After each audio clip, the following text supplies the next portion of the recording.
Alô? Olá, Jarbas. Deixa eu ver aqui pra gente.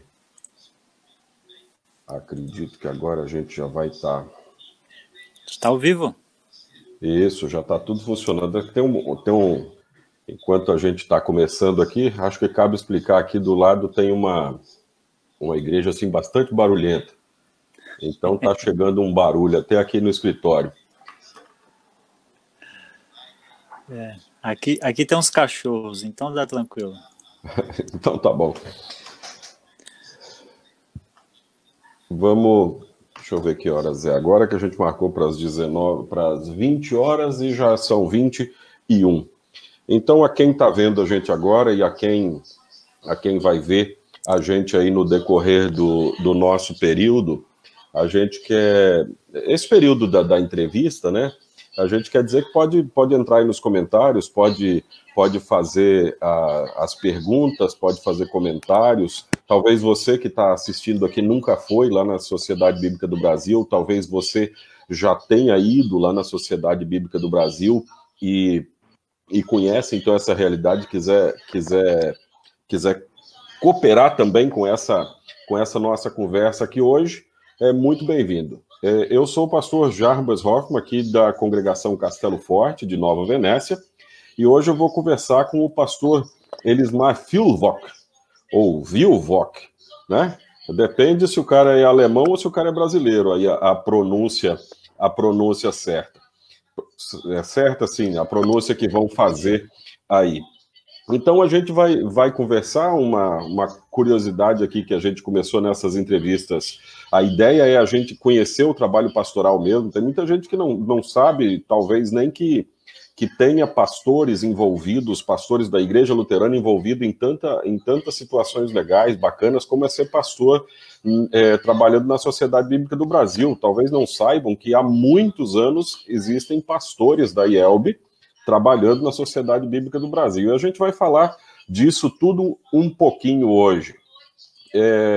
No ao vivo aqui eu vejo que tem o Zé Henrique, o Bagé, está sempre assistindo a gente aí. Da semana passada ele assistiu a entrevista com o Gleison, hoje está aqui de novo. Meu pai, Atílio Hoffman, está ali, seu Ademar Flegler, nosso presidente dos leigos aqui da congregação, e a Conceição, se não me falha a memória, a Conceição é do Rio de Janeiro, está sempre assistindo a gente aqui também. Vocês podem deixar os seus comentários e assim a gente vai. Eu fiz um cronogramazinho aqui para não me perder e quero começar logo passando a palavra para o pastor Elismar. Eu não sei se você é muito chamado de pastor, né, Elismar? Porque está aí fora desse meio de igreja, está numa outra forma de servir ao Senhor. Então, eu vou chamar de pastor ou de Elismar e aqui a gente vai vendo, vai resolvendo na medida que a coisa vai acontecendo. Então, eu vou passar logo para que você faça a sua saudação e já diz aí o lugar que você nasceu, que eu já falei outro dia, mas talvez o pessoal não saiba, mas fala aí sua saudação e onde você nasceu e algo mais que você queira dizer. Tudo bem? Boa noite a todos, irmãos e irmãs aí em Cristo que estão assistindo a gente. Eu sou Elismar Vilvock, aí como o Jarbas lembrou, pastor Jarbas. Vilvock, se você tem uma linha aí meio alemã ou pomerana, porque minha família é de pomeranos também, né? Então, minha família toda. E eu sou aí de perto de vocês aí, Jarbas. Eu nasci em São Gabriel da Palha, 40 minutos de Nova Venécia. Vivi aí até os 17 anos, e daí eu só saí quando eu vim para São Paulo para estudar no seminário, saudoso Seminário Concórdia. Minha família, a família Vilvock, ainda lá em São Gabriel da Palha. Tem alguns me assistindo aí. Provavelmente minhas irmãs estão assistindo, uma delas pelo menos estava aí. E o pessoal ainda está lá, firme e forte. Só eu que fugi daí e vim parar aqui em São Paulo. Foi para o seminário e não voltou mais, né? Como curiosidade, o pastor Elismar foi o último a entrar na minha turma, se não me falha a memória. Entrou já... A gente já estava bem adiantado no estudo do grego, e ele entrou e se tornou um dos melhores alunos de grego. Então, não é sem motivo que foi escolhido pela Sociedade Bíblica também, para ser preparado pela Sociedade Bíblica, para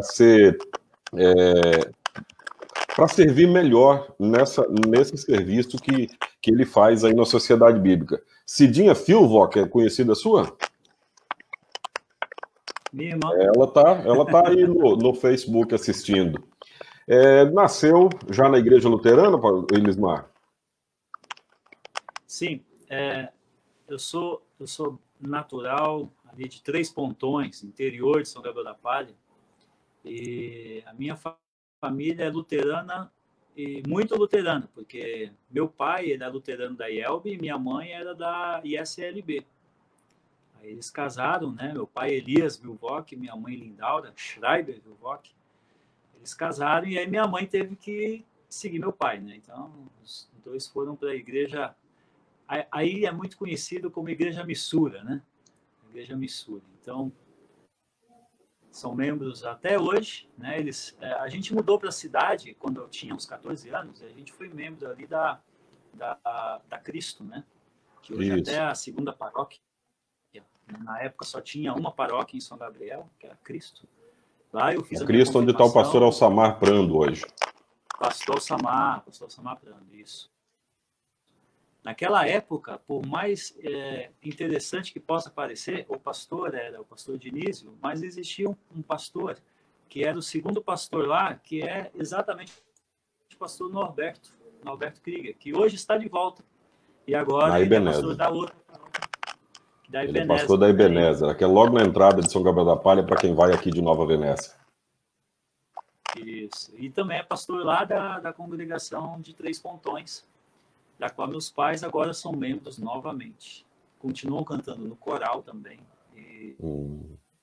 Coral é uma coisa própria, o coral é uma coisa que a Igreja Luterana preza muito, né? Sim. É só ver aí em São Paulo. Aqui em São Paulo, a gente tem alguma coisa de coral, mais quando tem culto distrital, né? Algumas igrejas até mantêm, né, um coral um pouco ativo no Distrito Paulista, né? Que agora eu estou aqui no Distrito Paulista, né? Uhum. Mas voltando aí a São Gabriel, essa tradição do coral, ela é muito bem acompanhada com outras tradições que eu sinto falta, né, aqui em São Paulo. A escola dominical, aquele preparo de final de ano para o Natal, é uma coisa que eu sinto muita saudade. Minha mãe era professora de escola dominical e professora do ensaio de Natal, né? Uhum. Ia para o ensaio de Natal esperando o que a gente chamava de pacotinho, né? Até hoje o povo espera aqui. Até hoje. Então, essas lembranças todas eu guardo na memória, né? E aí em São Gabriel, se tiver alguém lá de Três Pontões assistindo, né, vai de novo falar, aquele menino bagunceiro, né? Eu era aquele menino bagunceiro da igreja, que gostava de fazer bagunça atrás da igreja, né, que tomava algumas confusões, algumas coisas assim, mas a gente está lá. Olha, é melhor fazer bagunça ali na beira da igreja do que ficar quietinho em casa, né? Sim. Essa é uma verdade que eu concordo. Eu lembrei que você falou, eu estava assistindo a live semana passada, né? Melhor ter as crianças barulhentas na igreja do que uma criança que não está na igreja, né? Porque eu sou pai, né? Contar um pouquinho também, que eu sou casado, tenho uma filha de quase 8 anos, né? E eu sei como é importante ter os filhos na igreja. Uma filha lindíssima, diga-se de passagem. E o negócio é que ela parece com o pai e é bonita, né? Não dá para dizer que não é filha sua, ela é muito parecida. Herdou da mãe, alguma coisa do pai. Eu não sei exatamente o que, mas a beleza com certeza. O sobrenome. Mas é interessante que essa tradição mais do interior é algo que hoje eu dou muito valor, porque eu estou na cidade, né? Aqui a vida é outra, a correria é outra, e tudo é diferente, né? Mas assim, deixar esse comentário um pouquinho mais profundo. De certa forma, a gente ainda lembra como é que era morar em São Paulo, né? Mesmo que morando no seminário, a gente não estivesse morando em São Paulo, porque ali era era um pequeno mundo do interior dentro de uma cidade grande. A gente morava num condomínio fechado, digamos assim, só precisava sair eventualmente, mas quando tinha que sair era complicado, né? Para você fazer um depósito bancário era 2 horas para ir, 2 horas para voltar, e a gente que é de cidade pequena e que hoje vive em cidade pequena, talvez não entenda essa dificuldade que é morar e criar filhos numa cidade grande. Da questão da sua formação, eu sei que você se formou pastor junto comigo, a nossa formatura foi no dia 8 de na dezembro época de do 2001. seminário, né? Lembrar o pessoal que está assistindo a gente, que a gente foi da mesma turma, né? E é interessante que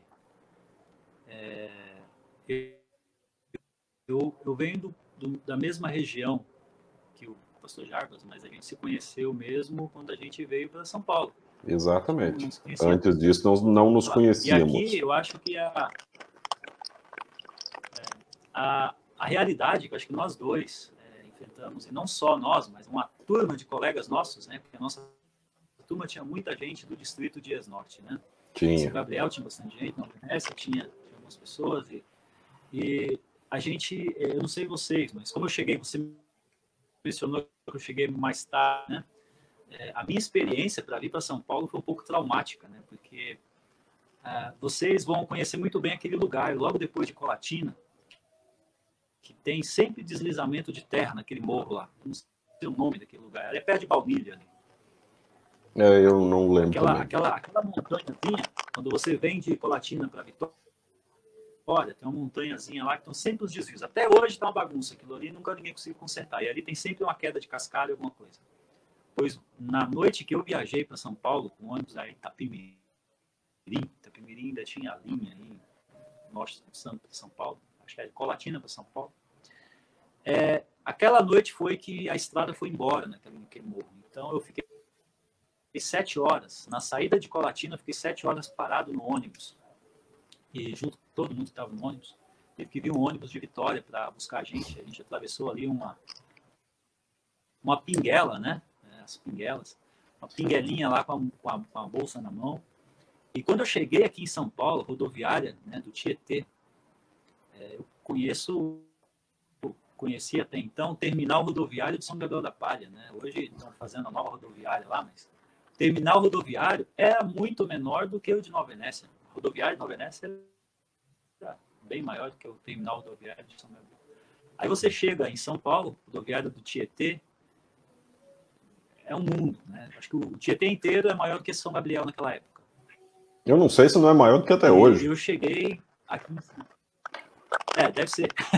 Não, talvez não geograficamente, mas pensa assim, em circulação de pessoas, o que deve circular de pessoas no Tietê por dia é mais do que Nova Venécia e São Gabriel junto.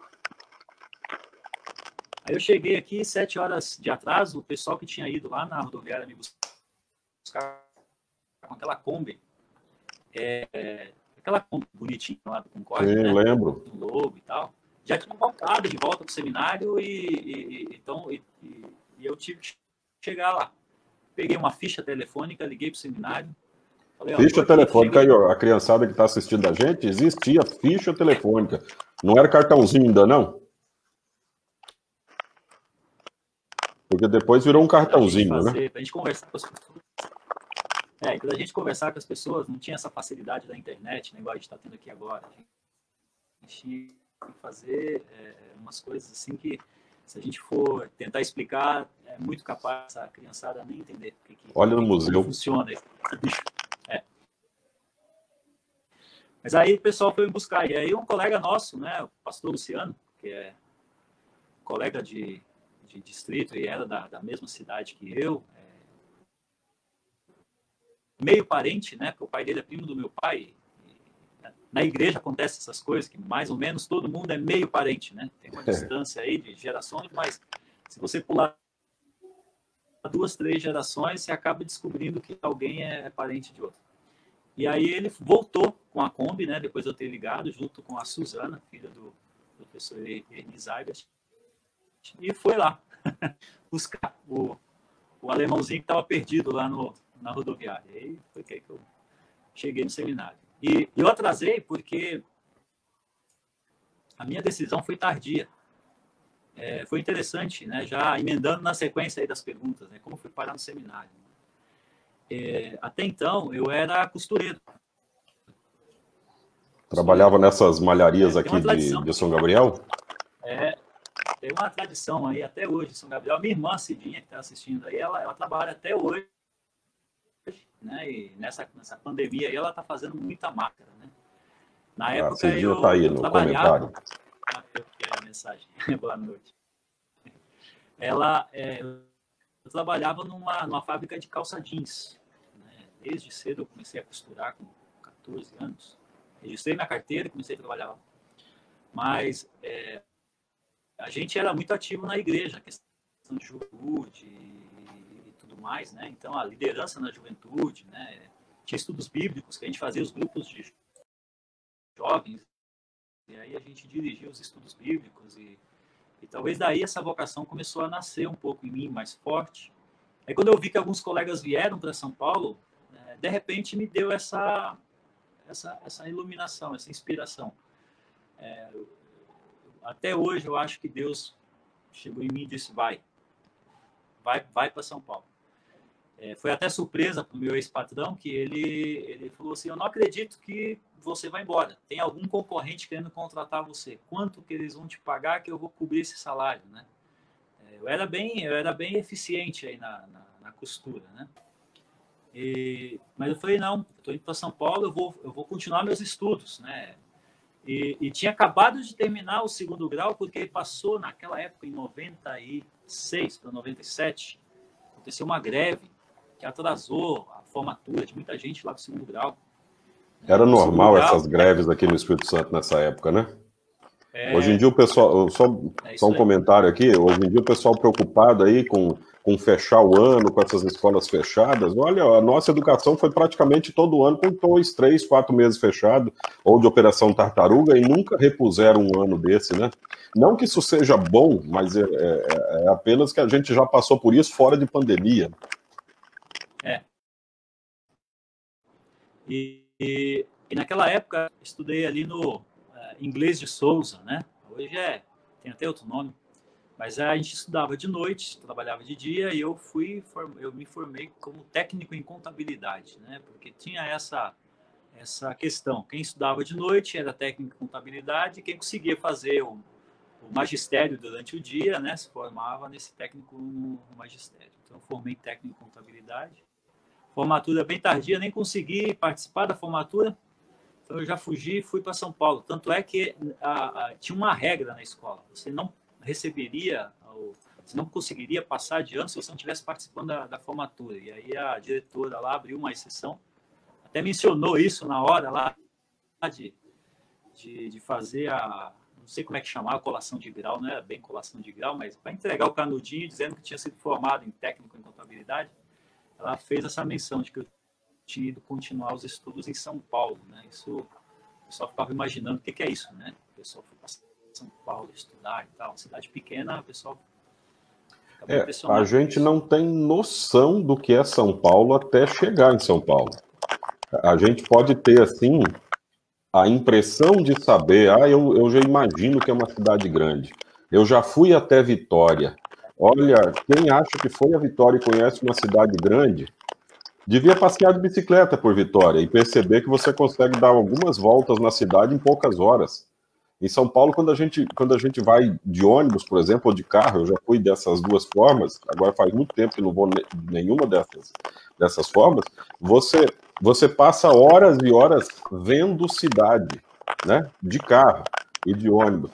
Então, essa nossa ida para São Paulo, isso fez com que a gente também ampliasse os horizontes. A gente viu naquela época, nos anos 90, a gente entrou em 97, a gente viu que o mundo era maior do que a gente imaginava que pudesse ser, numa época que a internet não existia, os meios de comunicação não era isso que é hoje. A gente já teve essa oportunidade que foi dada porque a gente tinha um seminário em São Paulo que, por decisões da igreja, foi fechado, e hoje nós temos apenas um excelente seminário, mas é apenas um, lá no Rio Grande do Sul. E aí a sua formação ministerial foi no seminário de São Paulo, Depois dali, você já ficou na Sociedade Bíblica ou teve alguma coisa entre meio isso aí? Bom, eu formei no seminário e desde quando eu entrei no seminário, talvez seja porque eu cheguei tarde, né? Não tinha mais algo que os colegas aí que estão assistindo vão lembrar, né? Aquelas horas estudantis lá, né? Não tinha mais nada para fazer. Todo mundo já tinha pego os trabalhos lá para ganhar o dinheirinho, para comprar o sabonete, comprar uma pasta de dente, às vezes uma pizza, né? Aquela pizzazinha de R$ 5,50 que vinha com a Dolly junto. Não sobrou nada disso mais. A melhor pizza do mundo era aquela, né? Eu sabia que isso existia quando eu cheguei lá. E para uma Deusciência, né? Em coincidência, né? Deuscidência, né? Provisão divina sempre na nossa vida. A Sociedade Bíblica estava com um projeto começando lá que depois, né, culminou numa área de publicações, né? Então ela começou um projeto dentro do seminário para trabalhar um pouco mais algo que depois foi a minha função dentro da Sociedade Bíblica, que é o desenvolvimento das bases textuais. É um nome bem técnico, mas é tudo o que vai ser guardado de texto para depois se transformar em Bíblia impressa. E isso ficava dentro do seminário, né? E tinha, naquela época, o trabalho era voltado para desenvolver a primeira Bíblia de estudo da Sociedade Bíblica. Isso eu nem sabia na época, mas a gente começou a trabalhar nisso, que era a Bíblia de Estudo Almeida. E também, junto nesse período, né, a gente trabalhava com horas extras, né, de freelancer, então ganhava umas horinhas lá fazendo esse trabalho depois das aulas. A gente começou a trabalhar com umas línguas africanas. Era Yorubá, Hausa, acho que até Efik a gente fez também, que era um trabalho muito interessante, mas que era difícil, que era você digitar letras aleatórias numa língua que você não conseguia, mas que formava palavras e as pessoas que liam aquele idioma entendiam o que estava escrito ali. Para nós, essa era a função. E muitos estudantes faziam isso, né, e recebiam ali para fazer isso, conseguiam pagar parte dos seus estudos fazendo esse trabalho para a Sociedade Bíblica. Eu, junto com um colega nosso, né, que já é falecido, né, saudade dele, o Everson Bidu, a gente trabalhou por uma época coordenando um pouco esses trabalhos. Então, a gente era encarregado de receber esses arquivos, de distribuir os trabalhos e fazer com que esse texto bíblico, né, tanto em português quanto em outras línguas, fosse colocado no formato digital, virtual na época, né? E aí, depois que passou o tempo, né, quando eu me formei, recebi um convite da Sociedade Bíblica. E não foi depois da formatura, foi antes da formatura. Então, faltavam ainda 6 meses para eu me formar. E num belo dia lá, vieram 2 pessoas da Sociedade Bíblica, né, o Denis, né, o reverendo Denis Tim e o reverendo Paulo Teixeira, 2 pastores da nossa igreja, que trabalham na Sociedade Bíblica até hoje. Eles vieram me fazer uma proposta. Eles perguntaram se eu aceitaria trabalhar para a Sociedade Bíblica, fazendo isso que eu estava fazendo já há alguns anos ali como freelancer. E eles me deram 3 horas para decidir. Porque isso era uma sexta-feira, eles tinham que preencher uma vaga no RH. Eu fiquei sabendo dessa história uns 10 anos depois. Mas eles tinham que preencher uma vaga no RH e eu tinha que dar uma decisão. E era bem naquela época, não sei se você vai lembrar, que a gente estava nos finalmente de entrega das leituras, das recensões, se preparando para as provas escritas e depois as provas orais. Acho que as provas orais já estavam até acontecendo. Eu lembro que essa, uma curiosidade, eu devo ter falado com você lá, não sei se você lembra, mas quando a gente estava lá no corredor, depois que cada um fazia a prova oral para a bancada, depois de ter lido mais de 10 mil páginas, eu acho que uns 70% em inglês, uns 20% em espanhol e 10% só em português, eu estava lá fora, tinha feito a minha banca examinadora e estava todo mundo falando o que havia sido perguntado. Eu lembro que as perguntas que foram feitas para você, eu pensei, meu Deus, eu não sei nenhuma dessa aí. E aí eu olhei para o outro ali, não, eu também não sei nenhuma dessa. Daí eu olhei para mim mesmo e falei assim, olha, os professores tiveram muita compaixão, porque se eles tivessem perguntado o que perguntaram para outros, eu não passava, né? E ali todo mundo que fez aquelas provas ali acabou aprovado. Se não me falha a memória, ali quem chegou até aquele momento, a gente depois foi encaminhado para a formatura e assim vai. Desculpa te interromper, mas eu lembrei dessa curiosidade ali de corredor daquele dia da prova. Boa lembrança. E no meu, tive uma segunda prova. Não sei nem se você sabe disso, mas eu tive uma segunda prova. Eles me chamaram de volta. Pensei, o que aconteceu? Eu fiz alguma coisa errada e tal. Por quê? Porque eu, depois de 3 horas, aquele dia eu orei 2 horas, pedi para Deus me ajudar a decidir, né? Me dar um caminho, né? Porque era escolher ir para o ministério pastoral e provavelmente um chamado para uma igreja, e escolher trabalhar com a sociedade bíblica e aí não seguir esse ministério pastoral em uma igreja, seguir alguma coisa mais voltada ao trabalho com a Bíblia. E eu decidi me juntar à sociedade bíblica, né? Eu dei a resposta para eles e tal. Só que o Dr. Rudy Zimmer, né, naquela época ele era o responsável pela área de publicações, ele pediu para isso ficar meio que em segredo ainda, porque ele iria conversar com a congregação de professores. E eles descobriram, não sei como, eles descobriram isso, e me chamaram lá, né? Me chamaram para fazer uma segunda prova, né? E nessa segunda prova, eles me perguntaram se eu tinha alguma coisa para dizer, que eles ficaram sabendo que eu tinha aceito alguma coisa para trabalhar na sociedade bíblica. E eu lembro que a resposta que eu dei é que o Dr. Rudy ia conversar com eles, né? E pronto, né? Mas foi interessante porque eu tive que, naquele momento, já conciliar algumas coisas finais, porque ali era o final da prova oral, mas a gente tinha alguma coisa escrita para entregar depois ainda.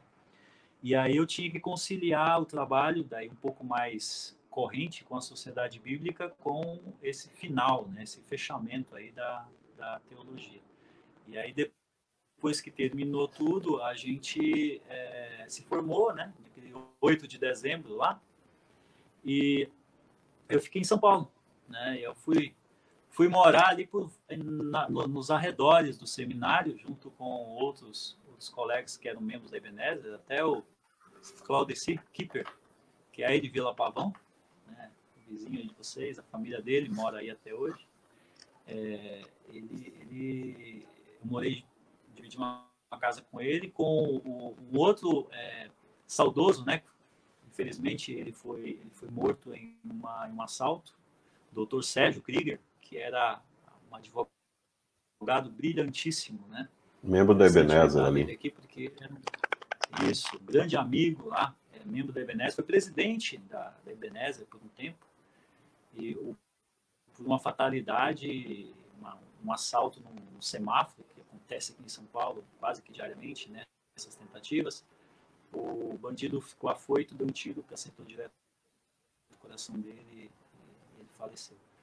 E eu dividi ali uma casa com eles, e depois eu mudei para Barueri, um pouco mais próximo da sociedade bíblica, e eu continuei trabalhando na sociedade bíblica. E antes que daí depois me veio outra vocação. Claro, como é que ficou a questão pastoral, né? Nesse meio tempo. Eu era membro na Lapa. Né? Você vai lembrar bem da Lapa, porque você fez seu pré-estágio lá, certo? Você fez seu pré-estágio. Isso, fiz lá com o pastor Renato Herli. Eu, o Sirlei e o Bidu. Eu fui membro lá e ajudava até o pastor Aldo Zil, que era pastor na época que eu fui membro lá. Ele me deu algumas oportunidades, né, de pregar. Fiz minha ordenação lá na Lapa, inclusive. Eu fui ordenado lá. Pastor Valdemar, nosso amigo Júnior, fez a minha ordenação. Interessante lembrar disso também. E aí depois eu segui uma linha mais de informática. Eu fiz uma graduação em ciências da computação. Até então, a teologia ela é mais voltada para a questão de humanas, né? Então, fui direto para exatas, né? Fiz uma graduação em ciência da computação, que me ajudou muito a trabalhar na sociedade bíblica. porque daí eu consegui desenvolver algumas coisas além da questão do conhecimento teológico, e desde aquela época eu venho conciliando essas duas coisas, né, e tentando fazer a Bíblia e a tecnologia trabalharem junto, né. Era uma época, então, na época que você se formou ali, a gente formou em 2001, eu não sei se foi mais ou menos nessa época, se isso tinha acontecido um pouco antes ou ainda foi um pouco depois, mas era uma época que a IELB não sabia direito como lidar com essa situação de pastores que não estão no ministério pastoral de congregação. E às vezes, assim, até o pastor que trabalha na sociedade bíblica, por exemplo, não era visto como pastor da igreja. Então você pegou meio esse período aí, depois a IELB reconheceu isso, assim como reconhece hoje os pastores que trabalham na hora luterana, sim, os pastores que trabalham... Deixa eu colocar o fone que aqui, porque... eu vi que chegou mais gente barulhenta aí. Chegou a cachorrinha aqui, essa é nossa. Então você pegou mais ou menos essa época aí, mas você chegou a ser ordenado ao ministério. O que na nossa igreja, sim, existe se a pessoa tem um chamado.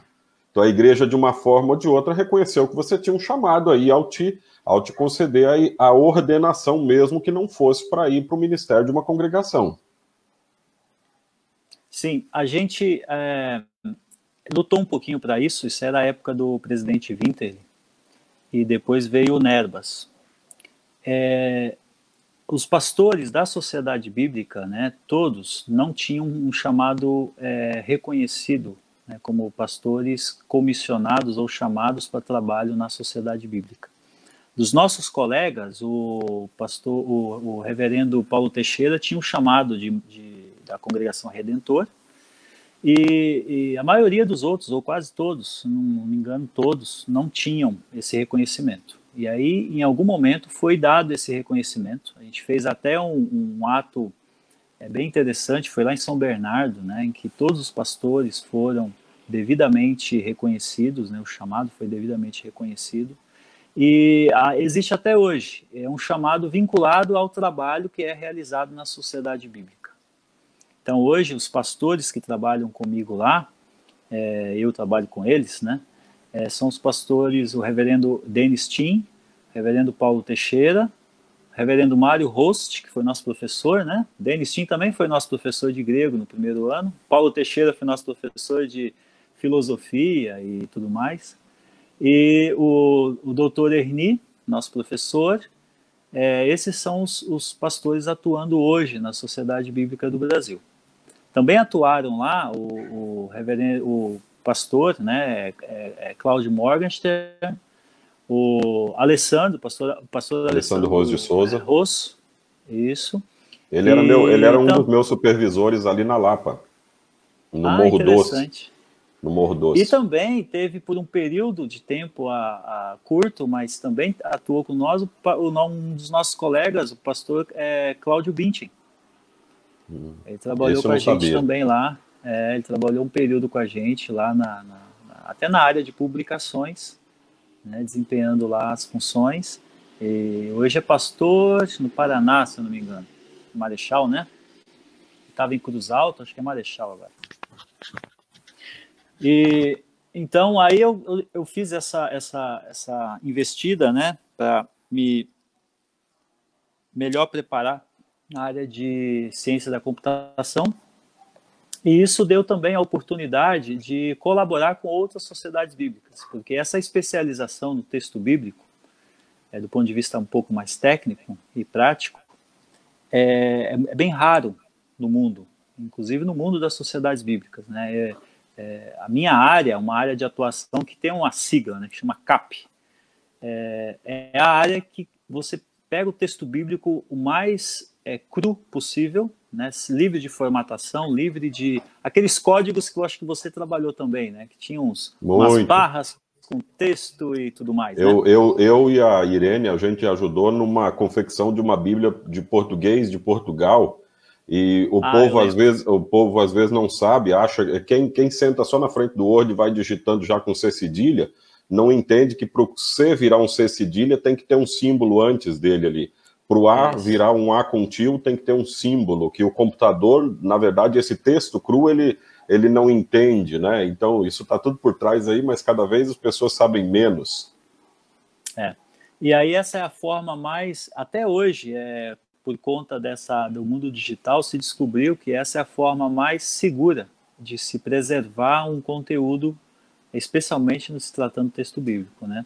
Porque a partir dali você consegue formatar esse texto e apresentar ele em praticamente qualquer tipo de formato, impresso, digital e assim por diante. Então fiz parte por muito tempo desse time mundial e viajei para alguns países aprendendo e também dando palestra para ajudar outras sociedades bíblicas, porque a Sociedade Bíblica do Brasil, falando um pouco mais sobre ela agora, ela é uma fraternidade, ela faz parte de uma rede mundial, uma fraternidade mundial de sociedades bíblicas que está presente em mais de 200 países. Né? Então, a gente colabora com muitas sociedades bíblicas de todo tipo de contexto que você possa imaginar, desde um contexto muito delicado, que é aquele contexto da janela 1040 ali, até contextos bem propícios em que o evangelho cresce assim a olhos vistos, né? E então todo esse mundo, né? E eu tive a oportunidade de conhecer alguns países com esse trabalho, trouxe também uma visão até maior do que a visão de São Paulo que a gente comentava agora há pouco, né? Então quando você sai do Brasil, você já abre um pouco mais ainda o horizonte, você começa a ver que o mundo é muito maior ainda do que a grandiosidade da cidade de São Paulo, né? E uma outra coisa que acontece muito na sociedade bíblica, além da colaboração com outros países, é esse trabalho conjunto das igrejas. Né? Nós que somos luteranos, a gente muitas vezes conhece muito o nosso contexto, né? E a gente não tem essa interação com várias outras sociedades bíblicas, né? Em várias outras igrejas, né?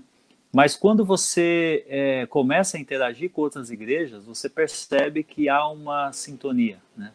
É muito fácil quando você só está numa igreja, você olhar o que os outros têm de errado, né? Isso é fácil, né? Eu já vivi isso muito, eu já fiz isso muito, né? A gente achar que a nossa igreja é a melhor, isso aí é até normal quando você vive numa igreja em que você gosta dela, né? O problema é quando você acha que só a sua igreja é certa. Isso é um problema. E eu aprendi isso muito bem na sociedade bíblica. Deixa eu ver o que o Bagé está perguntando aqui. A sensação de trabalhar em tempo integral junto com diversas outras denominações no dia a dia. Alguma vez já não aconteceu algum debate mais acalorado sobre confissão de fé? Pois é, isso claro que aconteceu. Às vezes até acontece ainda, né? Mas uma coisa que a gente aprende, né, nesse contexto de sociedade bíblica é que a gente tem que respeitar a opinião dos outros, né? E existe uma regra, né? Ela não é uma lei, mas é uma regra interna que a gente tem dentro da nossa organização lá, a Sociedade Bíblica, é que dentro da Sociedade Bíblica o assunto que nós devemos levar adiante é a semeadura da palavra de Deus. É fazer a Bíblia chegar onde ela não chegou ainda. Isso inclui todas as igrejas. Igrejas que muitas vezes são um desafio para nós até na forma de tratar com elas. Muitas igrejas, é fácil a gente dizer, eles não merecem a Bíblia. Na verdade, essas são as que mais precisam da palavra. Mas quem merece? Palavra, pois é, porque a palavra é que transforma. Então, se a gente quer que alguma coisa mude, especialmente nas igrejas que a gente olha e fica olhando meio torto, né? Bom, aquela forma de falar das ofertas, né? Aquela forma de pedir dinheiro não está muito certo. Aquele Talvez jeito é um pouco que a gente imagina assim, ó, esse povo até pode ir para o céu, mas que a casa seja longe da minha. É isso aí. Então, esse jeito que eles falam, eu não concordo muito, mas a gente tem que lembrar de que a palavra por si, ela transforma vidas. Então, a nossa função, né, e aí entra o nosso trabalho pastoral também, é atrapalhar o menos possível a ação do Espírito Santo, né? A gente nunca vai conseguir, como Teve um tempo atrás, teve um cantor aí muito polêmico que falou que ele queria ajudar o Espírito Santo, né? Então ele foi muito infeliz. No final ele foi infeliz Não, nas palavras, na né? verdade, essa é uma linguagem corriqueira que dói nos nossos ouvidos luteranos por causa da nossa teologia. É igual o aceitar Jesus. Se você fala isso num meio luterano, na hora a gente percebe que tem alguma coisa errada, igual aquela história que sempre de novo se repetia para nós no seminário, quando fizeram a primeira BLH, que depois tem aquele texto, se não me falha a memória, de Pedro, que fala que Jesus Cristo foi e pregou o evangelho aos espíritos em prisão, e daí choveu de carta de luterano lá dizendo que Cristo não pode pregar o evangelho no inferno, né? E daí a Bíblia foi até revista e, de fato, ali tinha um problema de tradução. Então tem coisas que soam muito estranhas ao nosso ouvido, com as quais você convive já agora há quase 20 anos, né?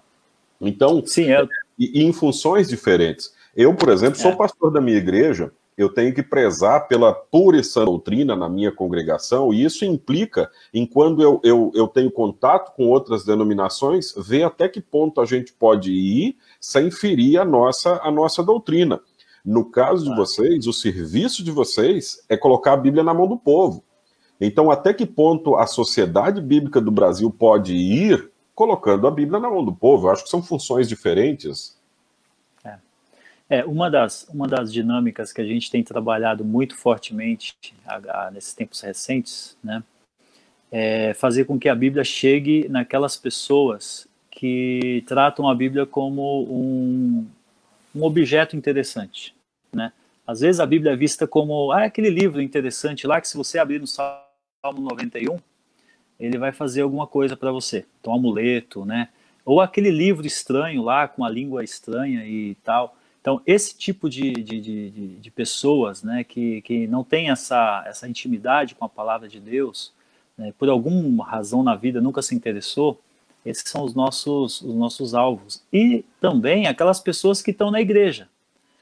Por incrível que pareça, existe uma pesquisa feita aí bem recentemente, existe muita gente nas igrejas que passa por um quase analfabetismo bíblico. Tem muita gente que... até isso era natural um pouco de uma época da Igreja Católica, porque não deixava as pessoas ler a Bíblia, tinha que só ouvir o que o sacerdote falava. Mas hoje a gente passa por isso até em igrejas que são assim bem específicas, bem ativas, tem seus cultos quase diariamente. Por quê? Em muitas igrejas a Bíblia ela é secundária. Existe muito louvor, existe muita experiência, existe muita outra coisa, e aí falta pouco tempo para a pessoa ler. E quando alguém lê um versículo, mais ou menos lá, um versículo que vai tratar sobre o assunto que a pessoa quer dizer, então ela tem um pretexto, né? Ela não lê a coisa no contexto, ela tem o seu pretexto, e aí, em cima daquilo ela cria uma pseudo-teologia que serve como uma luva para aquele momento em que ela vai dizer alguma coisa. E as pessoas, elas perderam um pouco, em alguns lugares, a prática da leitura da Bíblia. Esse é um fato, né? Outro fato é que a gente tem muita gente que está lendo a Bíblia o tempo todo, e isso deixa a gente muito feliz. Existe uma iniciativa... pode dizer. Só sobre isso que você está falando aí, eu estou com a Bíblia de Estudos da Reforma, eu fiquei impressionado, que eu não sabia que antes de 97 a Sociedade Bíblica não tinha Bíblias de estudo. A gente sempre tem tantas Bíblias de estudo, toda que sai, na medida do possível, a gente compra para ter, né? Então eu tinha a Bíblia de Lutero antes de sair essa da Reforma, eu já tinha ela, depois só substituí, mas a gente teve a curiosidade de ter um texto semana passada, que é de Mateus 13, da parábola do joio e do trigo. Aqui na Bíblia de Lutero, na Bíblia da Reforma, aliás, está a parábola do joio. E aí, uma conversa que a gente teve entre pastores, e que depois me levou a refletir muito, uma das coisas que eu faço enquanto eu estou pedalando é falar com a minha filha, que a gente vai junto, ou pensar. Me dá bastante tempo para pensar enquanto a gente está por essas estradas aí. E aí eu estava tentando entender de onde que alguém pudesse ter tirado que Jesus explica ali com todas as letras que Ali ele fala da parábola que ele propõe ali no versículo 24, e depois do versículo 36 em diante, ele explica essa parábola.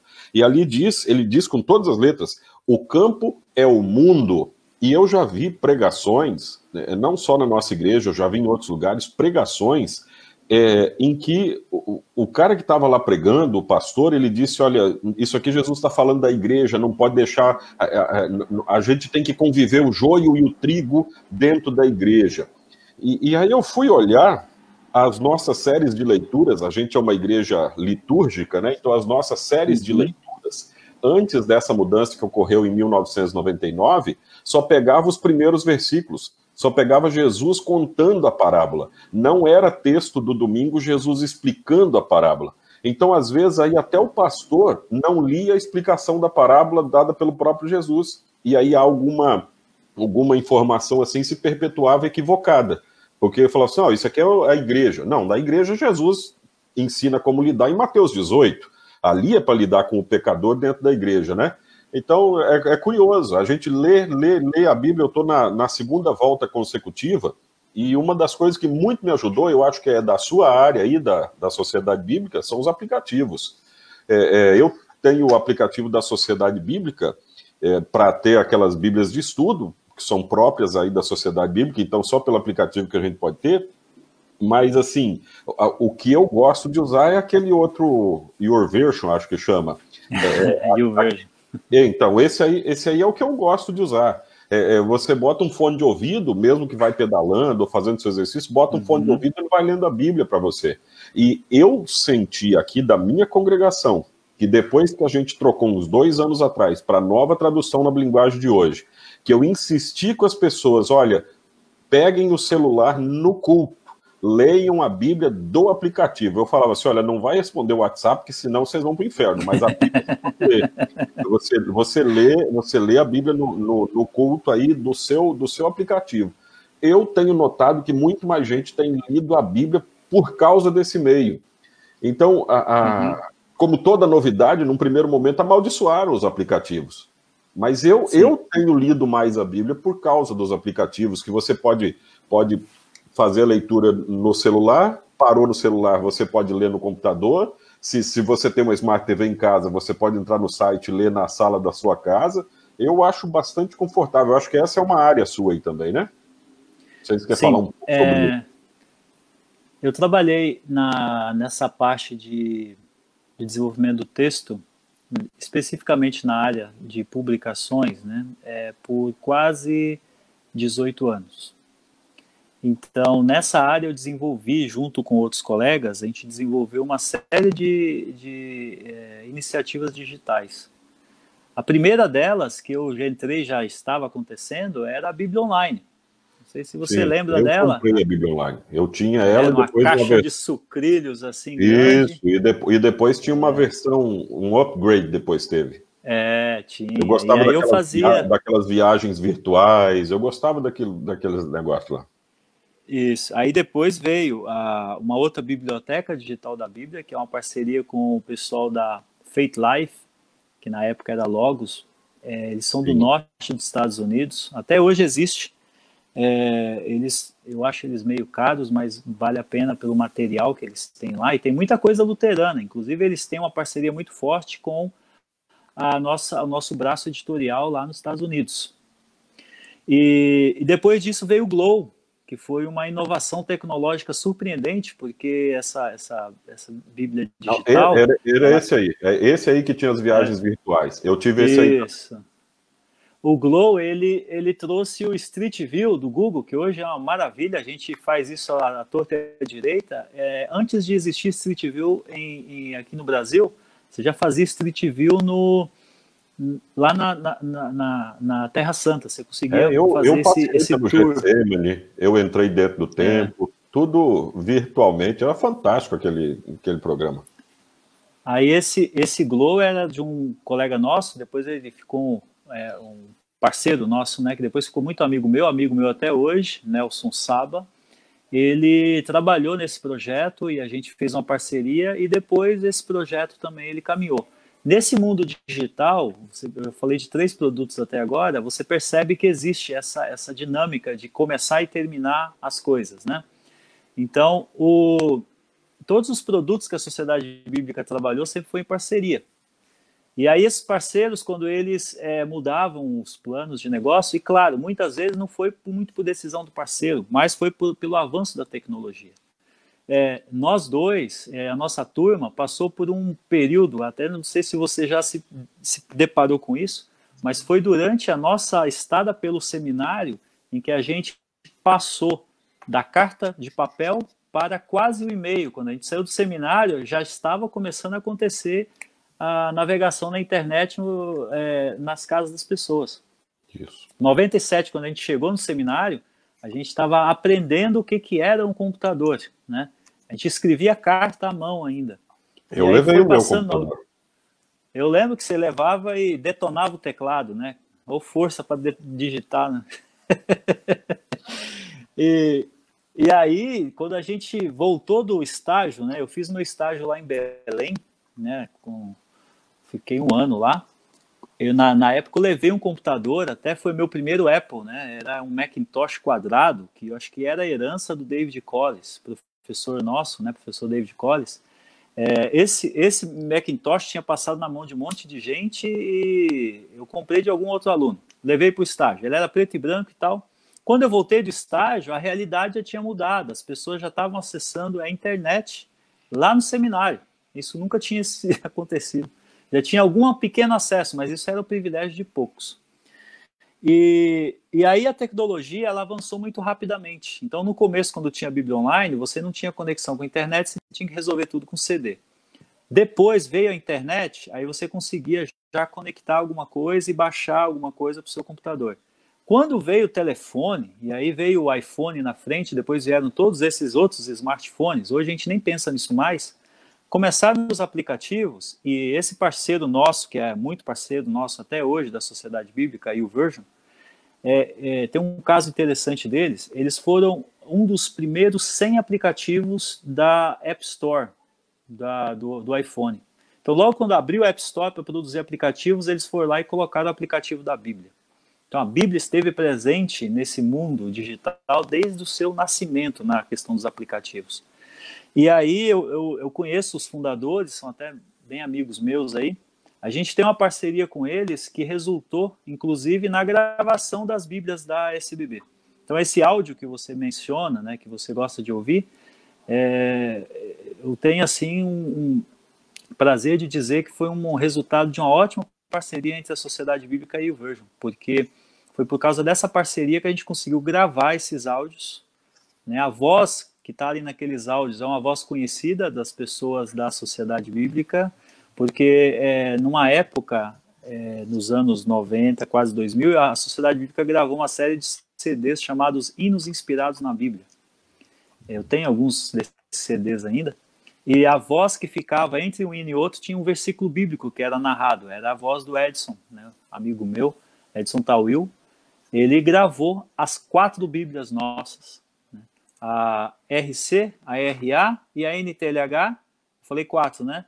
NA. NA está gravada, só falta a gente lançar. Também uma parceria com o pessoal da YouVersion, né? O que acontece? Só um pouquinho aqui, assim. Sim, acho que é bom a gente que está falando aqui, às vezes, para um monte de gente que não entende esse monte de sigla, ou não está familiarizado com esse monte de sigla que a gente está falando.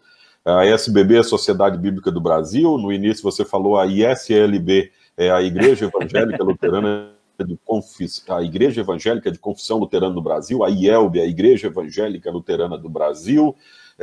Agora a RA, Revista Atualizada, que é a Bíblia mais popular, eu acho, de linguagem clássica que a gente tem no Brasil.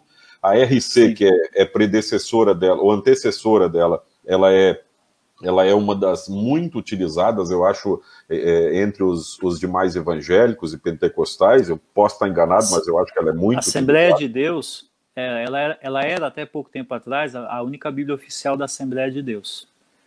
Né? Continuei que eu vou dar um detalhe sobre essas traduções. A NTLH, nova tradução da linguagem de hoje, que é essa que eu falei que a gente usa aqui. Nós somos a única paróquia do distrito que usa a nova tradução na linguagem de hoje. Aqui, no Espírito Santo há bastante resistência de mudar essa versão bíblica, até pelo amor que se tem pelos textos que se tem de cor, né? Então não é nada de doutrina ou coisa assim, mas é resistência mesmo.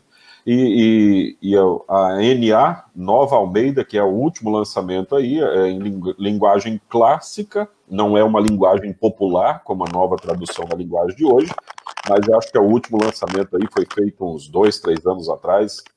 Eu até tive com o professor Wilson Scholz, em uns momentos que ele estava dando um curso nosso, no intervalo do curso, enquanto a gente ia fazer nossas coisas entre uma aula e outra, ele ia adiantar a tradução da Bíblia aí. É interessante falar sobre essa questão aí dos textos, porque a Assembleia de Deus, que é uma das igrejas pentecostais mais clássicas, né, já é uma igreja bem conhecida, e é a maior igreja pentecostal do mundo, né? No mundo inteiro é a que tem mais membros. Eles também estão adotando em algumas cidades, em alguns campos, né? Eles chamam de campos, o que para a igreja luterana são os distritos, para eles têm os campos. Então, em alguns campos, eles estão adotando a Nova Almeida atualizada. Então, essa Nova Almeida atualizada, é interessante a gente falar nela, porque ela foi um pedido das igrejas. O que acontece com a língua portuguesa, né? Nós que estudamos bastante a língua portuguesa por conta do ofício de pastor, né? Você tem que fazer o discurso, né? Você tem que preparar as mensagens, você tem que estudar e usar as palavras e tudo mais. Você tem que usar palavras que façam sentido para todas as gerações, né? E tem uma geração aí que a gente não pode também, claro, chegar num nível em que os mais velhos não vão entender, mas a Nova Almeida atualizada, ela foi pensada e foi pedido das igrejas para a sociedade bíblica, né? Eu tive lá no dia em que estava lá trabalhando e vieram vários líderes de várias igrejas. A sociedade bíblica tem esse fato curioso, é um dos poucos lugares no Brasil e até acho que no mundo em que líderes de igrejas que no dia a dia são até rivais, né? Isso existe também, tem igrejas que brigam entre si. Na sociedade bíblica, elas sentam juntas numa mesa e discutem assuntos relacionados à Bíblia. E aí, eles pediram para ser realizada uma revisão, né? Os critérios foram adotados. Então, a linguagem clássica que você mencionou aí é para não perder o sabor de Almeida atualizada, Almeida Revista atualizada. Mas as palavras que já não faziam mais sentido e aqueles pronomes que também ninguém usa mais, como o vós, né, a segunda pessoa do plural, né? No sul até se usa a segunda pessoa do singular, mas na Bíblia, quando se fala de Deus, ou se está se dirigindo a Deus, se usa a segunda pessoa do singular. Mas a gente introduziu... Mas no sul, eu morei no sul, se usa... Então, só essa explicação sobre a segunda pessoa. No sul se usa o pronome de segunda pessoa, mas com a conjugação na terceira. Tu faz, tu vai, tu vem. Então, é assim que se usa no Rio Grande do Sul, na linguagem coloquial. E é bem interessante isso. Bom, o Bagé está perguntando aí. Bagé é o nosso amigo José Henrique Silveira, que está aqui na porque ele é de Bagé. Para englobar, aceitar uma denominação do seu trabalho. Há alguma restrição? Se a igreja é uma igreja cristã, o que é uma igreja cristã? Jesus tem que ser Jesus, Salvador, Redentor, todo esse conceito, né? Deus e a fé é fundamental, né? A fé é a base central em Jesus salva e assim por diante. Essa denominação é aceita. Se ela é aceita pelas outras igrejas como uma igreja cristã, né, aí é um pouco mais difícil, mas se é comprovado que essa é uma igreja que a palavra de Deus ela é fundamento para tudo que é feito na igreja, então ela é aceita como parte, né, dessa sociedade da Bíblia, porque a sociedade nessa bíblica fraternidade. é uma sociedade da Bíblia. E aí todo mundo que tem realmente o seu fundamento na palavra de Deus, na fé em Jesus, esses são os cristãos que fazem parte dessa sociedade da Bíblia. E essa NA, Jarbas, ela tem tido uma boa aceitação também no nosso meio luterano, sabe? Sim, eu sei de algumas que têm voltado da NTLH para NA. Eu não sei bem se é o termo voltado, viu? Porque essa questão da tradução também é um fato curioso, né? A gente fala isso bastante nos seminários de ciências bíblicas, né? Por causa da pandemia, a gente deu uma parada boa com esses seminários. Nos seminários, a gente conta um pouco da história das traduções. E a NTLH e a NA, elas têm um pouquinho de diferença na forma como foram concebidas, né?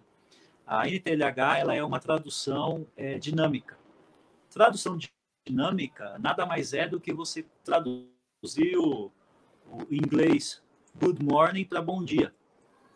Por que é dinâmico? Porque se você fosse traduzir literalmente, seria boa manhã, porque morning em inglês é manhã.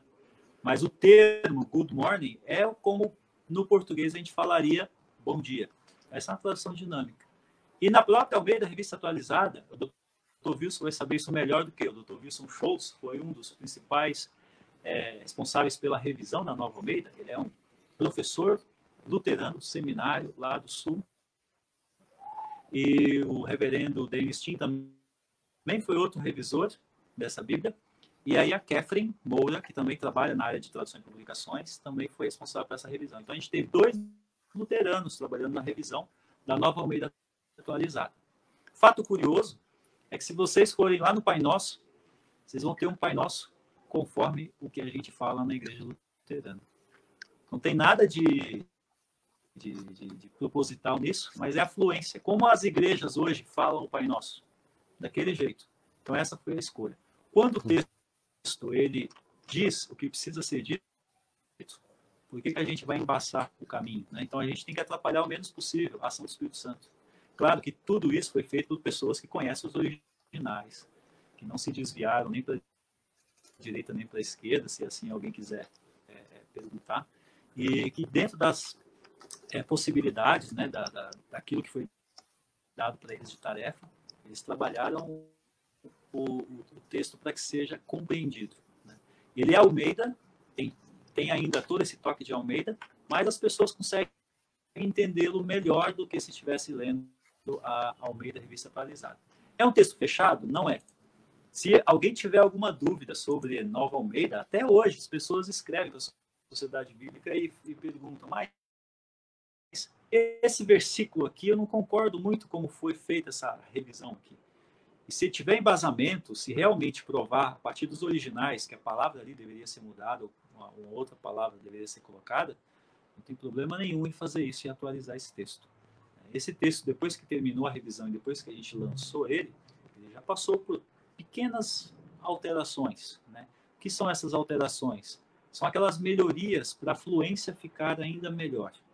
Não tem nenhum erro doutrinário, não tem nada que vá dizer assim, ali vocês erraram. Não.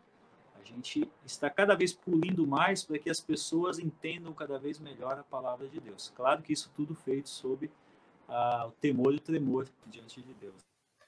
Isso é uma coisa importante, eu acho que você acabou tocando no assunto aí, eu lembrei de uma outra situação em que... Agora, se vocês quiserem ler essa Bíblia nos aplicativos, tem a YouVersion, que é esse aplicativo. Se você jogar na Play Store, se você jogar lá no iPhone, né, se você tiver o App Store, coloca a Bíblia lá. O primeiro que aparecer vai ser o pessoal da YouVersion.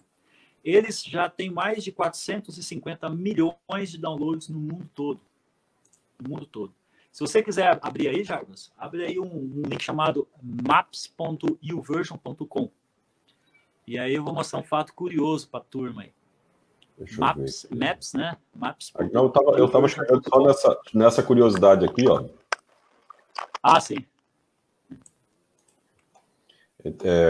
Como é que é o aplicativo? Tem TLH, né? Como é que Maps, MAPS,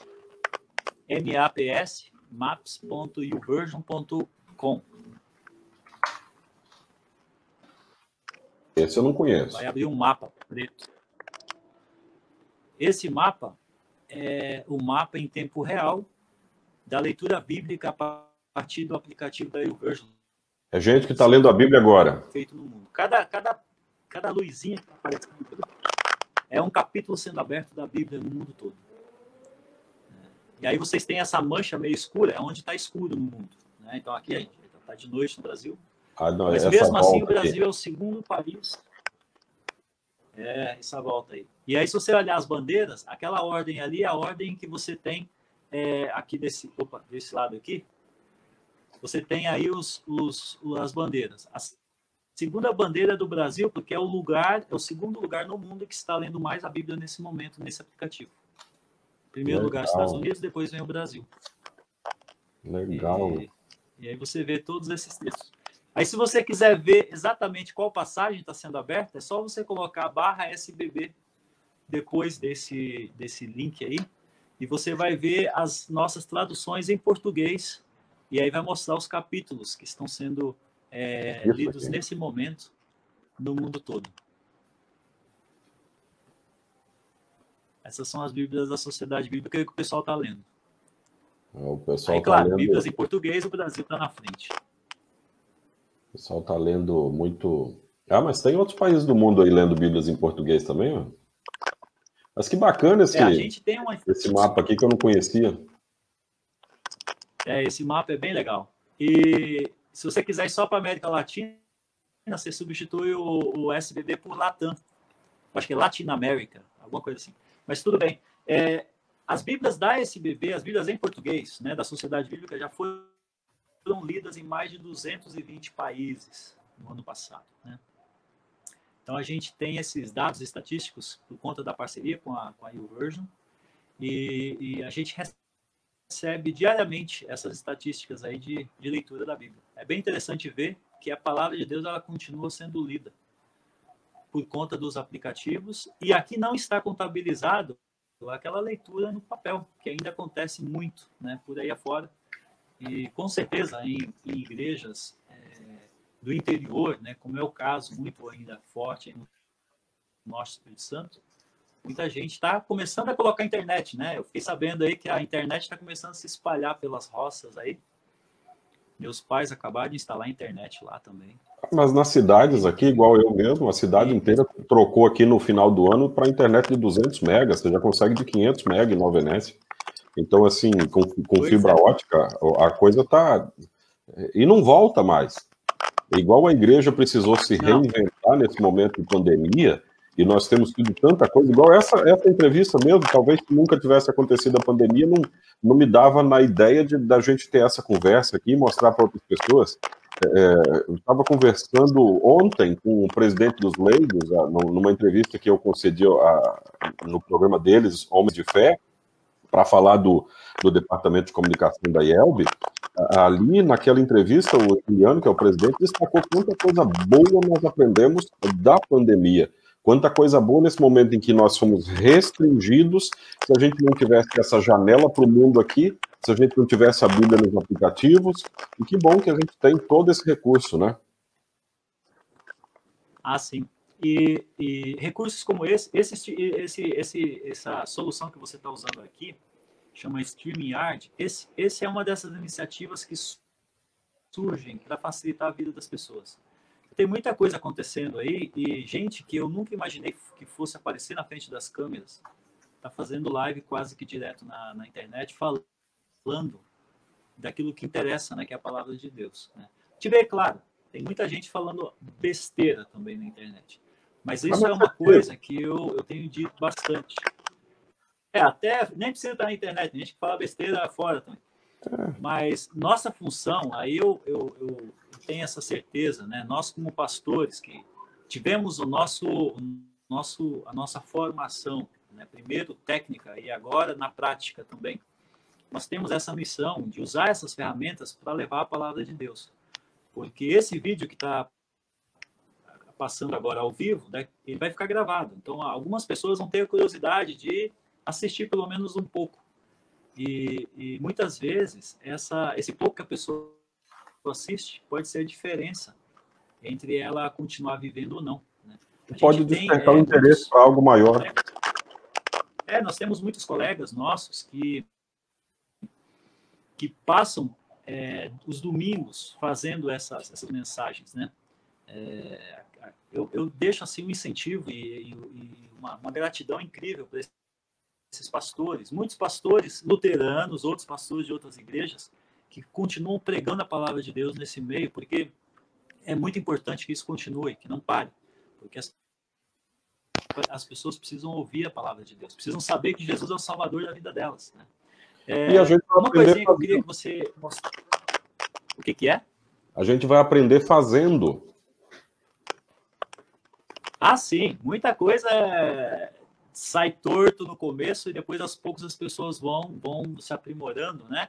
E aí você vai ver, daqui uns dias a gente tem pastores aí que fazem coisas como um colega nosso aí, o Ezequiel, né? Que fez aqueles vídeos lá que são muito interessantes. Se você tem curiosidade de saber quem é o Ezequiel, é só procurar pastor luterano em Balneário Camboriú no Google. Daí você vai E aí achar você um vai ver vídeo uns dele vídeos em que dele tem uns cantando. 8 Ezequiel, dá até gastura de tanto Ezequiel. Ele cantando a várias vozes, ele mesmo, né? Ele vem de uma família de músicos, né? Professor Raul Blum, pai dele, a irmã dele, Isabel Blum, e eles sempre tiveram esse dom, né, na parte de música, né? Um abraço aí para o Ezequiel. Uma coisinha, Jarbas, que eu queria deixar aí de recado e também de conselho para a turma. Nós estamos preparando pela Sociedade Bíblica um fórum de ciências bíblicas. Não sei se você já está ciente disso, você recebeu alguma mensagem. Não é esse que está na tela aí, não? Não, aí é o seminário. Deixa eu procurar aqui. Entra num site chamado academiadabiblia.org.br/FCB2020. academiadabiblia.org.br/FCB, que é de Fórum de Ciências Bíblicas, 2020. A gente planejou para esse ano um fórum que ele é totalmente online, né, pela Sociedade Bíblica. E nesse fórum a gente vai tratar sobre a Bíblia criança. Então, aquelas pessoas que quiserem, a inscrição é gratuita. E acontece um fenômeno muito interessante nesse fórum, por quê? A gente resolveu fazer ele gratuito, mas se você olhar logo embaixo do botão inscreva-se, o que aparece ali? A gente já tem, nesse momento, mais de 421 Bíblias doadas. Porque as pessoas podem se inscrever gratuitamente, mas elas também podem, na inscrição, fazer uma doação de Bíblia. Cada Bíblia doada é o custo de R$25. Você pode doar uma, pode doar 2, 5, 10 Bíblias, né? É muito simples fazer a inscrição, né? Tem aí a lista, as opções que você pode usar para fazer essa inscrição. A gente vai ter 2 dias de palestras, todos pela internet, são palestras online. À noite, nesses 2 dias, vai ter um painel para discutir o que foi tratado durante o dia nas palestras. E o tema é a Bíblia criança, ensinando a Bíblia para as novas gerações. A gente estava falando há pouco sobre esses desafios, né, de fazer com que as pessoas entendam a Bíblia, as crianças, né, vejam a relevância da Bíblia e tudo mais. Então, nesse fórum, a gente vai ter pessoas aí que trabalham com isso. Uma dessas pessoas que eu lembro aqui de bate-pronto, porque minha filha ouviu muitas musiquinhas deles, é o pessoal do Três Palavrinhas. Três Palavrinhas faz sucesso no YouTube com músicas que eu cantava na minha infância e muitos de nós, já adultos hoje, cantávamos na nossa infância. Então eles vão falar qual que é a estratégia deles para chegar nessa nova geração, levar a palavra para essa nova geração. Então, quem tiver interesse aí de querer se inscrever, participar do fórum, né? Você pode fazer inscrição gratuita, que é aquela primeira opção ali, ou você pode também fazer uma doação de Bíblia. Se você quiser que a Bíblia chegue a mais pessoas, tem as opções aí. Não é obrigatório fazer a doação, mas você pode ali fazer a sua doação. E a gente vai garantir que essa Bíblia chegue na mão daquelas pessoas que ainda não têm acesso à palavra de Deus. É um convite aí para o pessoal. Esse é um dos trabalhos que hoje eu desenvolvo juntamente com outros colegas, porque faz 1 ano e meio, quase 2, que eu trabalho também na área de comunicação da sociedade bíblica. Você falou agora há pouco, falou da comunicação da IELB, né? A comunicação da sociedade bíblica é uma área bem desafiadora, né? E bem interessante. Então tem agora quase 2 anos que eu atuo ali, pastor luterano, né? Atuando na comunicação da sociedade bíblica do Brasil e fazendo com que essas coisas aí aconteçam e fazendo com que a palavra chegue onde ela ainda não chegou. Legal. tem mais alguma pergunta que a gente... Você sumiu, Jarbas. Tá aí? Eu tô aqui. Eu tô aqui. É que eu estava fechando umas janelas e aí ficou tudo preto. Tem uma pergunta aqui que o Zé Henrique mandou de novo. Deixa eu ver o que é. Ah, o Zé Como Henrique, funciona ou é vista a questão dos livros deuterocanônicos? Para quem não sabe aqui essas palavras difíceis que o Bagé está usando aí, deuterocanônicos são aqueles livros que tem na Bíblia católica e na Bíblia evangélica não tem. E livros apócrifos é diferente, são os livros que não tem nem na Igreja Católica e nem na Igreja Protestante. É isso ainda, né? A definição de vez em quando muda conforme os estudos, mas essa é a definição que eu aprendi no seminário. Então, deuterocanônicos, aqueles que estão na Bíblia Católica e não na nossa, e apócrifos são aqueles livros que tem por aí soltos, e tem muitos, que não são nem na Bíblia Católica e nem na nossa. É aceito literalmente ou não? Existe publicação da Sociedade Bíblica que possui os apócrifos? Apócrifo eu acho que não tem, né? Mas deuterocanônicos inseridos, ou algum deuterocanônico feito especificamente para alguma denominação cristã que o solicitou?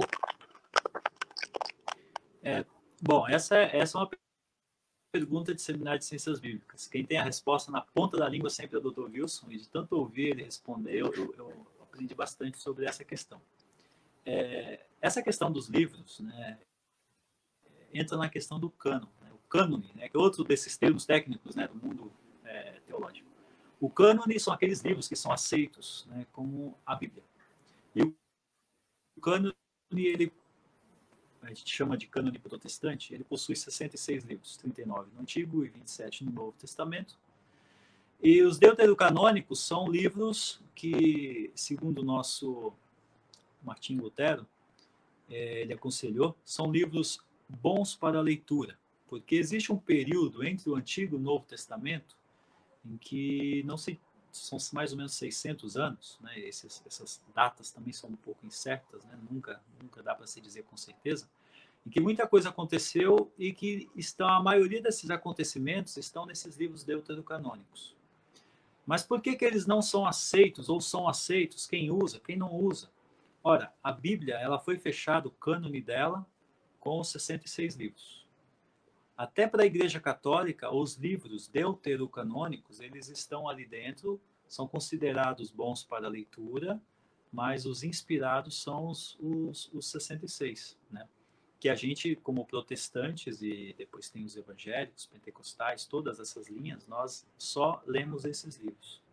Seria bom, seria ruim, seria interessante ler os deuterocanônicos? Claro que sim, para fins históricos, para fins de contextualização, para quem estuda a história da Bíblia, é uma ótima leitura, é uma ótima leitura. Mas aqueles livros que são considerados livros bíblicos, que são parte da Bíblia, dentro desse cânone, né, que é o que se define como a Bíblia, são os 66. Gênesis a Malaquias, Mateus a Apocalipse, né? E a gente produz eles, bom, existe na Sociedade Bíblica uma parceria com a editora Paulinas, no Brasil, em que eles fazem a nova tradução na linguagem de hoje com os deuterocanônicos. E na Sociedade Bíblica do Brasil, nós só produzimos os livros bíblicos dentro do cânone protestante, que são os livros que são usados pela igreja. Então, a gente faz aquilo que as igrejas querem usar. E seguimos realmente essa história, né? Seguimos essa questão do cânone de acordo com o que está estabelecido. Vai entrar algum livro novo? O Dr. Wilson já dizia, esse bonde já passou, não tem mais tempo. O cânone foi fechado já. Existe uma aula bem interessante que o Dr. Wilson dá sobre cânone, até nesse mesmo endereço que eu passei do fórum aí, tira o FCB 2020, entra só em academiadabiblia.org.br. Ali tem uma série de aulas que você pode fazer sobre a história da Bíblia, e uma delas é sobre o cânone. E aí o Dr. Wilson explica com detalhes o que é apócrifo, o que é deuterocanônico, quais são os cânones que existem, porque não existe só esse cânone católico, existem também outros cânones que são até maiores do que o cânone católico com os livros deuterocanônicos, né?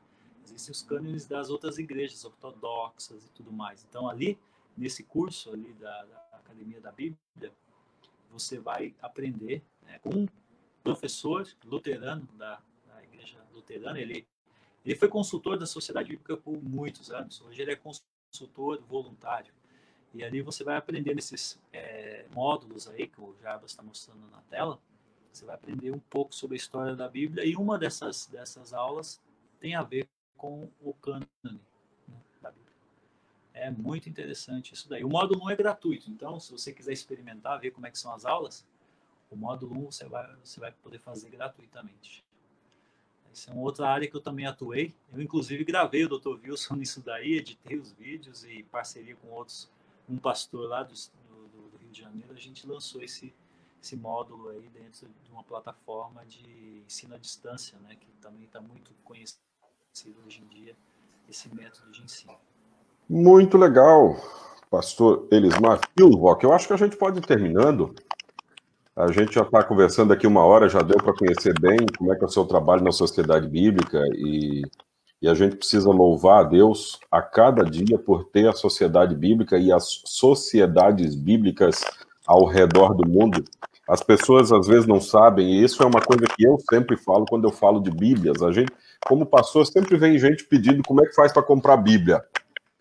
E as pessoas querem ter, eu incentivo que tenham Bíblias além do aplicativo. Eu sei que eu tenho várias, mas eu sou pastor, né? Então o pastor costuma ter várias Bíblias, mas é legal você ter o livro. E aí eu vou dar como exemplo isso aqui que eu falo sempre. Você pega uma Bíblia dessa aqui, eu não sei qual o preço que está hoje, mas ela custa em torno de R$200. E se eu estiver falando alguma bobagem, você me corrija aí, porque faz tempo que eu soube disso, e desde então tenho falado. Mas essas Bíblias, elas não custam tão caras quanto elas são vendidas, porque o preço delas acaba ajudando a doar muitas e muitas outras Bíblias. Então, quando você compra uma Bíblia de luxo, uma Bíblia com anotações, uma Bíblia que foi fantasticamente produzida por gente de primeira linha, essa Bíblia, bom, por si só, a Bíblia vale mais do que o valor que a gente paga por ela. Mas vamos dizer assim, ao comprar essa Bíblia, ao pagar um pouco mais caro, a Sociedade Bíblica, em seu nome, ela está doando Bíblias para pessoas que não podem comprar. Então, isso eu acho bem bacana, porque a Sociedade Bíblica ela não é uma empresa com fins lucrativos, ela é uma empresa que tem como objetivo colocar a Bíblia na mão das pessoas, não é isso? Então, as Bíblias de luxo, que às vezes o cara reclama assim, mas está muito caro. Está caro porque é um material que podia ser mais caro ainda, porque se você for comprar um livro desse que não seja a Bíblia, ele vai ser muito mais caro. Agora, esse valor, você está também doando Bíblias para pessoas que não tinham. É isso? É isso. A gente tem mais ou menos hoje uns 12 projetos sociais. Nesses projetos, a gente procura atender as pessoas que estão em diferentes situações, né, diferentes necessidades. Alguns projetos lidam com situações calamitosas, como foi aquela questão de Brumadinho, em que a Sociedade Bíblica esteve lá. E outras situações são bem específicas, como, por exemplo, o pessoal que está nas prisões. Todas essas pessoas, elas precisam de uma coisa que só a palavra de Deus traz, de verdade, é a esperança. Então, os nossos programas todos, né, que a gente desenvolve em parceria com várias organizações, a gente tem mais de 1000 organizações trabalhando em parceria com a Sociedade Bíblica hoje, a gente sempre coloca uma Bíblia junto de uma cesta básica. Você coloca uma Bíblia ou uma porção bíblica dentro de um material, um kit de higiene que vai ser dado para presas numa cadeia lá no Rio Grande do Sul, por exemplo. E essas Bíblias, elas são mantidas por duas formas. Uma é por doações, as pessoas, elas, por exemplo, nessa questão igual do fórum aí, que as pessoas fazem a doação voluntária. E quando a doação não é suficiente, a gente sabe que a gente vive numa cultura no Brasil que a doação é algo bem desafiador, né? Nossa geração, a nossa população brasileira, né, em geral, ela não tem essa cultura da doação pura, né? Que você vai lá e faz uma doação.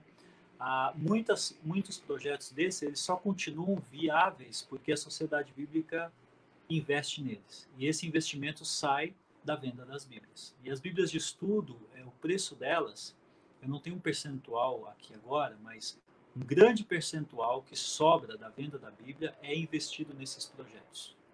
Um deles muito bonito, né, só rapidamente falando, é a Bíblia em Braille. Os cegos, eles conseguem ler a Bíblia porque a gente produz uma Bíblia em Braille, que hoje custa quase R$ 3.000 o exemplar. Diferente do livro de Eli, né, do livro de Eli, daquele filme que tem uma bíbliazinha ali, a Bíblia em Braille ela tem quase 2 metros de altura. E se alguém fosse comprá-la, ia ter que desembolsar uns R$ 3.000. A gente dá essa Bíblia, a gente doa essa Bíblia gratuitamente para os cegos que se cadastram. E esse investimento, né, ele sai da venda das Bíblias da Sociedade Bíblica e também das doações que as pessoas fazem. Então, quando você compra uma Bíblia da Sociedade Bíblica, você tem a certeza de que você compra uma Bíblia e várias outras pessoas vão ser beneficiadas com Bíblias também. Isso é muito, muito bacana, esse trabalho que vocês aí, e já deixo um abraço para o Dennis Timm, reverendo Dennis Timm, que foi nosso professor de fato, ele foi quem apresentou o mundo grego para nós. O Paulo Teixeira queria abrir a nossa cabeça para a gente pensar mais filosoficamente. Eu lembro até hoje de ter assistido Tomates Verdes Fritos e não ter entendido até hoje o que a gente queria aprender com aquele filme, mas assim, pelo menos para questionar serviu bastante. O reverendo Ernie Seibert. O Mundo de Sofia, que ele fez a gente Isso, ler. O Mundo de Sofia, que a gente lê o livro. Eu tenho o livro até hoje. A gente lê o livro e depois teve que fazer apresentações. Bacana aquilo tudo também. Reverendo Ernie Seibert, que colocou a gente no mundo das pregações, né? Foi nosso professor de homilética. Pastor Mário Horst também, reverendo Mário Horst, que foi nosso pastor, não sei se foi seu também, mas foi meu pastor ali na Ebenezer, e foi também nosso primeiro professor de doutrina, o reverendo Rudy Simmer. Isso, Sumário da Doutrina Cristã. Hoje o pastor Rudy se retirou da Sociedade Bíblica, né, mas o trabalho dele é incontestavelmente importante nas sociedades bíblicas de uma forma geral, e muito especialmente na Sociedade Bíblica do Brasil. Foi nosso professor de exegese. Eu lembro que a gente tinha uma dificuldade muito grande para conseguir ter aula com o Dr. Rudy, porque ele simplesmente não tinha tempo para dar aula para a gente e ainda assim se dispunha a dar aula. Eu lembro que a gente colocou numa semana só todas as aulas de noite, e na primeira aula ele chegou para a gente e começou a fazer algumas perguntas e a gente não sabia responder. Ele começou a ficar bravo porque a gente não sabia responder as perguntas simples na cabeça dele, simples que ele estava fazendo. Aí, de repente, eu lembro que eu falei assim, professor, a gente não fez, a gente ainda não estudou hebraico. Aí ele falou, vocês ainda não tiveram hebraico, então a nossa exegese aqui vai ser de uma outra forma. Eu lembro desses dois fatos naquela primeira aula. Ele chegou e perguntou, a aula aqui é de quê? E ele seguiu fazendo exegese do Antigo Testamento. É uma capacidade assim fora do que, sei lá, do minimamente normal, é completamente fora. Então deixo um abraço para todo mundo aí. Agradeço muito por você ter se disposto aí para participar. Já quero também convidar para a semana que vem é o pastor Adelar Munivel, que é o diretor da Hora Luterana, e ele vai falar também de como é ser pastor. O pastor Adelar já foi por muito tempo também capelão e trabalhou muito com hospitais, com pessoas em situações de risco, e hoje trabalha também com essa parte missionária. Um braço muito importante da missão da Igreja Evangélica Luterana do Brasil é a Hora Luterana, que também produz muitos materiais para chegarem gratuitos na mão das pessoas. Então, muito obrigado. Que Deus te abençoe a sua esposa, a sua família. Obrigado, Jarbas. É muito bom falar contigo e deixar um abraço para todo mundo aí que está assistindo a gente, que vai assistir depois também. É um prazer falar contigo. Saudade de ti, porque tem um tempo que eu não te vejo mais. 2014. 2014. Seminário de Ciências Bíblicas. Foi lá em Barra Seca, né? Barra de São Francisco. Barra de São Francisco, eu lembro. Sim, foi no final de semana da eleição. Lá. Uma das raras vezes, não sei se... eu vou fazer essa revelação aqui. Meu título ainda é de São Gabriel. Então tem tempo, foi uma das raras vezes que eu consegui votar lá em São Gabriel. Eu tenho que transferir isso ainda, né? Até hoje ninguém caçou meu título, então tô tranquilo. Eu não vou nem entrar. É um prazer falar contigo. E um abraço para todo mundo aí, Deus abençoe vocês. E saibam que um pastor luterano, quando ele não está cuidando de uma congregação, ele pode estar cuidando com que a palavra chegue nas mãos dessa pessoa que está cuidando da congregação. Então, joia, um agradecimento. Os pastores luteranos, não só no meu caso, né, mas o pastor Adelar, que vai falar semana que vem, o pastor Gleison, que falou semana passada, nosso desafio ele vai além das fronteiras, às vezes, das nossas doutrinas, às vezes, daquilo que a gente considera ser o nosso campo de conforto, mas podem ter certeza de que esse fundamento bíblico que a gente tem, que vem da igreja luterana, que é firmada na palavra de Deus, isso que mantém a gente firme, mantém a gente seguindo firme na palavra e levando na palavra mais pessoas. Um abraço para todo mundo, Deus abençoe vocês, tenham uma ótima noite aí. Tá joia, então um agradecimento também especial para todo mundo que esteve junto com a gente aí, vai ficar disponível depois o vídeo, semana que vem a gente vai trazer aqui o reverendo Adelar Muniver. Então que Deus abençoe, uma boa noite para todos vocês.